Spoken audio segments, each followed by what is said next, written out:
Misunderstanding mediation and absolute cognition leads to rejecting reflection. Mediation is self-moving sameness and reflection into self, becoming immediate. Reason is misunderstood when reflection is excluded from the true. Reflection makes the true a result and overcomes the opposition between becoming and the result, returning to simplicity. An embryo is a human being in itself but becomes actual through cultivated reason. This result is simple immediacy, self-conscious freedom at peace with itself, reconciling oppositions. Reason is purposive activity, meaning it has a purpose and direction. The rejection of external teleology, purpose, has discredited the idea of purpose. However, Aristotle defines nature as purposive activity, where purpose is both unmoved and self-moving, making it a subject. Its power to move is pure negativity. The result is the same as the beginning because the beginning is the purpose. The actual is the same as its notion because the immediate purpose contains pure actuality. The realized purpose is movement and becoming, and this unrest is the self. The self is the simplicity of the beginning and the result, relating to itself. The need to represent the absolute as subject is expressed in propositions like, God is eternal, or, God is love. These propositions start with, God, which is just a name without meaning until the predicate gives it content. The true understanding comes at the end of the proposition. The absolute should not be seen as a static point but as something that reflects into itself, a subject. The subject is assumed as a fixed point, but the movement and reflection belong to the knower. This anticipation of the absolute as a fixed point makes its true understanding impossible, as the actuality of the absolute involves self-movement. Knowledge is only real and can only be explained as a system or science. A basic principle of philosophy, if true, is also false because it is just a principle and can be easily refuted by pointing out its defects. A thorough refutation should develop the principle further to address its defects. The positive exposition of the beginning is also a negative attitude towards its initial form. This can be seen as a refutation of the principle, but it is more accurate to view it as a demonstration that the principle is just the beginning of the system. That which is true is only actual as a system, and substance is essentially subject. This is expressed in the concept of the absolute as spirit, which is a notion belonging to modern times and its religion. The spiritual is the actual, the essence, and what is being in itself.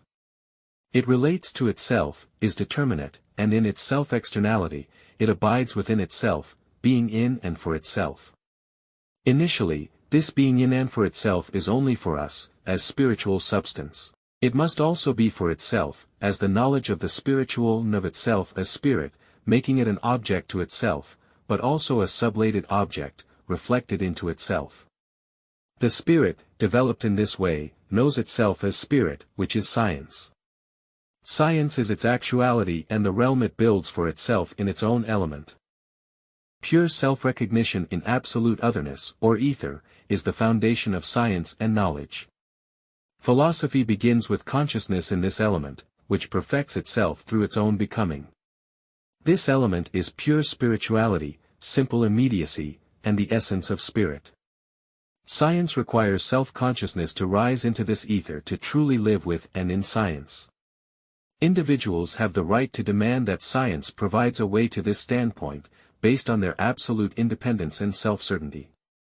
Consciousness and science view each other as inversions of truth. Natural consciousness struggles to align with science, which appears inverted to it. Science must integrate self-certainty to become actual, moving from inward purpose to outward expression, uniting self-consciousness with itself.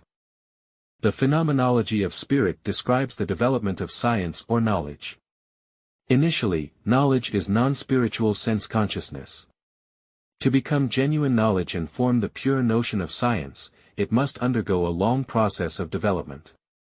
This process is not simply an initiation into science, nor is it the foundation of science. It is also not an immediate leap to absolute knowledge, dismissing other perspectives. Instead, it involves a gradual and complex journey of becoming. The task of leading an individual from an uneducated standpoint to knowledge must be seen universally, as it involves the self-conscious spirit's formative education. Each moment gains concrete form in the universal individual. An individual is an incomplete spirit, with one dominant trait and others in blurred outline. In a more advanced spirit, lower traits become inconspicuous. The advanced individual revisits past stages like recalling preparatory studies, without lasting interest. The individual must pass through stages of universal spirit, now mere outlines. What once engaged mature minds is now basic facts and exercises for children. This past is the acquired property of universal spirit, forming the individual's substance. Formative education involves acquiring this knowledge, contributing to the self-consciousness and development of universal spirit. The science of this culturally educative movement involves detailing and shaping what has become a moment and possession of spirit. The goal is for spirit to understand what knowing is. Impatience seeks the impossible, achieving the end without the means. The path's length must be endured, as each moment is necessary, and one must linger at each stage, as each stage is an entire individual shape. The world spirit has patiently passed through these forms over time, taking on the labor of world history. The individual spirit must also comprehend its substance through this process. The content, now mastered, is the possession of individuality, converting existence into being for itself. The precise method for this conversion is to be determined. We start from where the dissolution of existence is no longer needed. What remains is to represent and understand these forms. The existence taken back into the substance is immediately transferred into the self, retaining its uncomprehended immediacy and passive indifference. This makes it familiar, something the spirit has finished with and no longer engages with. While the activity dealing with existence is the movement of the particular spirit, genuine knowing opposes this familiarity and is the activity of the universal self and the concern of thinking.